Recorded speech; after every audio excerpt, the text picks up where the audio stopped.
All right, folks, we are live. I'm Jake Ellenbogen. This is the Bleacher Report post game for Rams Week 9. They win 26-20 in one of the most exciting games of the season. I think it's fair to say it was an ugly game for the majority of the game. The Rams offense didn't really show up on the level that they were hoping for 60 minutes. Seattle really looked poor on the offensive side. A lot of turnovers in this one, but the Rams get it done. A lot of people are going to be wondering why the rookie head coach of the Seattle Seahawks, Mike Macdonald, decided to go for it on 4th and 1 instead of taking the points. Would have been 23-20. Rams would have had to go down the field and at least get a field goal in order to, win the game, or extend the game rather. But hey, they went for it. Rams, they get the stop, huge stop. Bobby Brown, Omar Spates, and the rest of the defense really came through. And the Rams carried that momentum on to have quite the day. We're going to talk about it because, this was huge. The Rams needed to get this win. It's really that simple. If they're going to go on a run, they're going to have to get this thing done. And, just really impressed with the moxie of this team. Things did not go the way you were hoping for. At no point. Kyren Williams against a juicy matchup in the Seattle Seahawks, giving up the third most rushing yards in the league. He had 22 carries for 69 yards. They did a really nice job of game planning for him. They sold out to stop the run. Matthew Stafford didn't look like Matthew Stafford against the Vikings for the majority of this game until the end. Wasn't an easy game. Puka Nacua got ejected, right? But you just got to give a lot of credit to this defense. The reason they were in this game, they really controlled this game for the most part. I know they were down early, a lot of miscues and stuff, and defense definitely deserves some blame towards the end of that. But defense is why this game ended up going the way it did. Jared Verse, was incredible. Braden Fisk was incredible. Tyler Davis was really good. Byron Young had some huge pressures that forced some turnovers. Kobe Turner, of course, they both had sacks. Quentin Lake had a sack. Hoyt got half a sack. A lot of sacks on the quarterback in this game. A lot of pressure. I thought this was not really the best game from Darius Williams. Still had some key pass breakups. Cameron Kinchins came up big. He had some miscues. Looked like he shouldn't have even been out there. Then he comes up big with 2 pass breakups and 2 interceptions, including a pick 6. Man, this was an all-hands-on-deck win. And going into this one, I had the Rams winning 30-20. But the thing about, the Rams and Seahawks is it seems like things always seem to get really tight, right? Last time these two played, it was at SoFi Stadium. It was 17-16, okay? Obviously, we remember the blowout beginning of the season, against Seattle last year. But the last time these two teams played, was 17-16. Kyren Williams was not back yet. It was the last game before Kyren Williams was back. But it was a huge win. And that win off the bye sparked a huge run in which the Rams would only lose one game the whole year. Ironically, folks, that one game they lost was in overtime to Mike Macdonald's team. Today, Sean McVay took the ball. He said, you know what? You're going to go for it on 4th down. We're going to stop you. And I'm not going to do my usual, let's inch our way down the field and kick a game-winning field goal like a lot of teams are. I'm going to go for the jugular. And he did. Huge play call, play action, bootleg, going against his body. Stafford throws. It's vintage Stafford. Just an absolute dime and a one-handed grab, perfectly caught. One-handed all the way, too. Not a cheapie from DeMarcus Robinson to win a game. Really impressed, guys. And I can't stress this enough. I know a lot of people are going to be like, I wish they won more convincingly. They shouldn't have had them hang around. They shouldn't have gone to overtime. Those things are fair. But here's the deal. When you go on the road and you play your rival, not just your rival, but your rival that is 4-4 in this game, right? They have more wins than you do. You play them and you do the job that you did. You escape with a win. No one is going to remember how this game went down in December. They'll be talking about how it ended, not what happened in between the first quarter and overtime. They'll be talking about that final play. A lot of people will be talking about that final play. Everyone saw that. That was huge. And I got to give a lot of credit to DeMarcus Robinson. I have, on this show, on other shows, I have said when DeMarcus Robinson was the number one receiver, he really struggled. Could not create separation. He came up huge this week. 2 touchdowns this week, 2 touchdowns last week, 94 yards this week on 6 catches. To your point, Seattle is a tough place to play, Nolan. It's survive in advance. And that's really what it comes down to. Survive in advance. I understand sometimes we like style points. This is, after all, somewhat entertainment. But at the end of the day, when your run game isn't able to get going, like maybe you were hoping for, which I think the Rams knew the Seattle Seahawks were going to stop the run this week. I think they knew they were going to come out, make some adjustments. Those blitzes, they gave the Rams fits. And let's be honest here. Rob Havenstein, we don't know the status on him. He went down with an injury. So you had Warren McClendon Jr. playing on the right side. Thought he did a great job filling in. This was a gutsy win. It took all hands on deck. You had pick sixes. You had a blocked punt on the other side. And man, I don't want to get too much into it, but man, that officiating crew, 20 penalties that were accepted. They threw the flag about 26 times. I don't care if you were a Seahawks fan or a Rams fan. End of the day, there shouldn't be that many penalties being thrown in a game. There just shouldn't. I had an issue with that. I think it's a problem. But I mean, the game looks close. 317 yards. A lot of this stuff, by the way, they outgained the Rams in this one. They actually won the time of possession battle. But the Rams really defensively outplayed Seattle. The one reason why this game was the way it was this man right here, Jackson Smith-Njigba. I said on another show, Jackson Smith-Njigba has not pulled his weight. He has not been the player that he was supposed to be. And he put the team on his back today. 2 touchdowns, 180 yards, 7 of 13. He was huge. Absolutely huge. Yards after the catch, creating plenty of separation. Gave the Rams fits. They ran the ball 25 times with Kenneth Walker. I thought the Rams defense was stout. He only got 83 yards on that. 3.3 yards per carry average. Geno was a baller. Yeah, he threw 3 picks, but he threw 3 touchdowns. He stayed in this game. I give him a lot of credit. He's going to get a lot of hate. I give him a lot of credit. But the Rams are the better team. They went on the road. They did something they haven't done all year. They were 0-3 on the road. They get that monkey off their back. They start their first win streak of the year, 3 in a row since the bye. They're on a run now, and they're playing the Miami Dolphins next time, Monday Night Football. So it wasn't perfect. Let's be honest here. No game is going to be perfect. You're always going to hear coaches saying, yeah, we got to clean this up, whatever. But this was a fun game. It was ugly, but it became one of the most exciting games of this slate in a matter of minutes. And, you know, I know people are going to talk about that call that they initially threw the flag on, then they picked it up. In the heat of the moment, I actually agreed with the no call. Then, of course, you see the replay, crown of the helmet to crown of the helmet.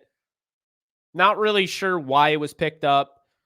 But either way, there were a few moments in this game where, whether it's me being petty or whatever, you know, or the fans being petty, didn't it feel like a ball don't lie moment?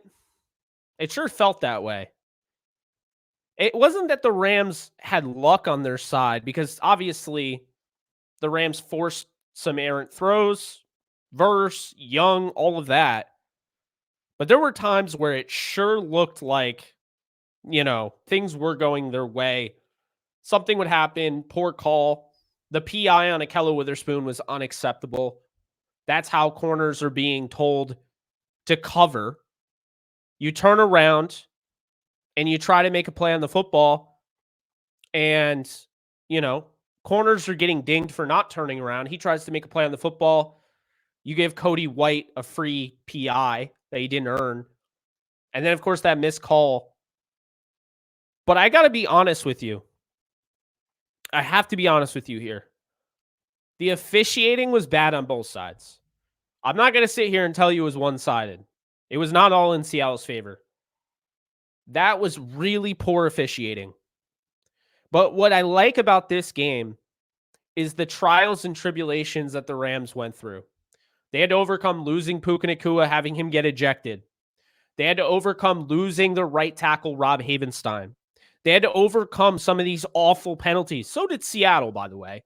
But they had to overcome a lot of those penalties. They had to overcome the fact that coming into this game, Seattle was one of the worst run defenses, and they came to play. The Rams didn't have their usual run game they could lean on. They had to overcome the fact that going into this game, they had a game plan basically catered to Puka Nacua. And he gets ejected, and now you have to change everything, right? On the fly. That's football, yes, but you still have to overcome it. So they overcame these things. On defense, the defense could have mailed it in. They could have given up. What did we see? This defense has continued to play at a high level, and they're not getting the respect they deserve. And it's because, unfortunately, that touchdown left a bad taste in a lot of people's mouths. I get it. This game should not have gone to overtime. I understand it. But when push came to shove, this defense was a lot different than week one. Am I right? Week one, they play in overtime. On the road, no different. 2 overtime road games. Very tough. The advantage is in Seattle's favor, just like it was in the Lions' favor. They get the ball first. Defense is exhausted, all of that. The difference between, game one and now, the defense kept fighting. That was not easy. It was 4th and 1. They could have won the game in just a touchdown. The Rams don't even touch the football. They decide to go for it. I still disagree with the decision. I would have kicked the field goal. It sucks, but I don't think you can go for it there. Defense knows they need one play. They've kept the Rams in position to win this game all day. They needed one play. And sure enough, that was probably the best play of the game. Just huge. Bobby Brown, Omar Spates, all those guys. That was a huge moment. They had 7 sacks in this game. The defense is going to get the blame because they gave up a lot of explosives today, mainly to Jackson Smith and Jigba. And I get that. But the defense continues to be better and better and better. And I think a lot of this is attributed to the fact that they brought in Akello Witherspoon. They got Darius Williams healthy. And Kobe Durant has taken another step, although today I think he really struggled. This was not his best day. And now you're getting all of this contribution out of these rookies. Cameron Kinchins with 2 interceptions, including a 103-yard interception return pick 6. That's a record in Rams history. And then you have Jalen McCullough, who's like, yeah, don't mind if I do. Another interception. He's got 4. It's insane. So you have that production. You got Spates showing up in a big moment. I thought, Bobby Brown doesn't get a lot of the credit. He's a great football player, folks. I hope people go back and watch that play on 4th and 1. He is a beast. He's asked to do a lot as a table setter to get Fisk opportunities, right? Play the run, do the dirty work. Bobby Brown was huge on that play. But there's a lot to like right now. This defense is fun to watch. Do they go out and make a move? Who knows? But I will say, If they were going to go make a move and get another linebacker, I think that would really help this team. Roseboom was playing out of his mind, I thought. I thought he played very well. Like, he's a limited player, but he's a good player. He's a solid player. Today was a really good day for Roseboom. Stock up for him. He made some key critical tackles. Jared Verse is Jared Verse. I can't say enough about this defense. Because, yes, we look at the ending of the game, and DeMarcus Robinson makes a hell of a catch, and Matthew Stafford makes a dime of a throw. But without this defense stepping up today, this could have been a loss. They're going to give up their moments, but you can't sit here when the defense only gives up 20 points and point the finger at the defense. This is a really good sign because the Rams are seeing every type of game now. They're seeing every type of game. They've now played in 2 overtime games. They've played in games where they had to climb from behind. Like, they were down in this one. They were down in this game. It was not good. So that's just, kind of how I'm looking at it is right now, this team down 13-3 at half, climb out of a 10-point deficit, win on the road, and it's just, once again, it's a sign of the maturation from week 1. There were some injuries in this game. Yes, I do hope that Rob Havenstein, Josh Wallace are okay. I saw Cameron Curl leave the game, so I hope he's okay. This might have been good for Puka Nacua, honestly. I had iffiness about him playing. Him getting ejected might have been low-key a blessing in disguise. But, again, the Rams pushing through, coming through with this was a big deal. This is a huge win. This is how you keep your winning streak going. It's like talking about like baseball with perfect games, a no-hitter. Every time there's a perfect game or a no-hitter, it seems like there's always some crazy thing that has to happen for that to succeed. There's a diving catch. There's somebody robbing a home run, diving into a wall, making an acrobatic leap, whatever. There's always something. You don't just get a perfect game skeeting through like it's easy. Well, I bring up this analogy because when you start a win streak like this, now they've won 3 in a row. They got Miami, New England, and the Eagles up next. Those are the next 3 games. Sometimes when you're starting a win streak or you go on a win streak, it's not always going to be perfect. The Rams saw this. You have to be able to win those games. Does not matter. Style points don't matter. Just take care of business. The Rams did it. That's why right now they are 4-4. They have come back. They have won 3 straight after being 1-4. They are 4-4. They had fewer wins than They had fewer wins than the Saints. This is a reminder. Everyone gets so caught up. Oh, the Rams were 0-2 to start the season. 0-2 teams don't make the playoffs, whatever. Percent of the time, I don't care about any of that. New Orleans was 2-0. They've lost 7 straight. The Rams were 0-2. They're now 4-4. The NFL isn't decided in 2 games, 3 games, 4 games, or 5 games. We're going into week 10, and the Rams have more wins than they did last year at this point in time. That's the reality of it. Did you know they were going into week 11 last year with 3 wins? They were 3-6 going into week 11. They have a chance to go into week 11 with 2 more wins than they had last year when they made their improbable comeback. This team's not out. They're not down, and they're not going anywhere. They're just not. They are back. I said it last week. That Vikings game, that wasn't a fluke. Rams went on the road, beat a Seattle team that boat raced the Falcons by 20 in their turf. Seattle's capable of beating anybody. They play a very physical, scrappy style of secondary defense. Geno Smith I'm pretty sure he's leading the league in passing. They have a lot of talent. And I know they didn't have DK Metcalf or Noah Fant, but that's football. The Rams are dealing with plenty of injuries. No Jordan Whittington, no Joe Noteboom, no Steve Avila. That's just football. So Rams win this game 26-20. Hope you guys enjoyed. Hope you guys are happy. And I'll be back next week after the Monday Night Football game concludes between the Rams and Dolphins. If you want to check more of my content, be sure to check out YouTube. I'll be doing a live stream over there as well.